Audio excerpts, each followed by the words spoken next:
তোমরা তো আগের ভিডিওটাতে দেখলে যে আমি মাটি রেডি করে নিয়েছি, আর এই মাটিতেই আজকে আমি গাছ বসাবো। তো আমি নার্সারি থেকে কিনে নিয়ে এসেছিলাম চন্দ্রমল্লিকার চারা আর বেশ কয়েকটা চারা, তো সেগুলো আজকে বসাবো। তো দেখো, প্রথমেই আমি টবটাকে ভালো করে ফুটো করে নিয়েছি যাতে জল নিকাশিটা ভালো হয়। এরপর দিয়েছি আমি নুড়ি পাথর আর দিয়েছি কিছু মোটা দানার বালি নিচে।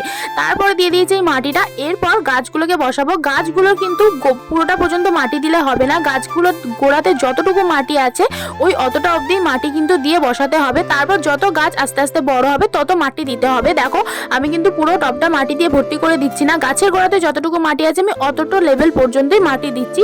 তারপর দেখো, সব গাছ গুলো আমার বসানো হয়নি কারণ আমার টবে কম পড়েছিল, তো যেই কটা টব ছিল আমি সেই কটা গাছ বসিয়েছি, বাকিগুলো পরে বসাবো আবার। এরপর ওপর থেকে আরেকটু করে জল দিয়ে দিতে হবে, আর জল যতদিন না পর্যন্ত শুকাচ্ছে ততদিন কিন্তু জল দেবে না, জল শুকিয়ে গেলে আবার জল দেবে তোমরা।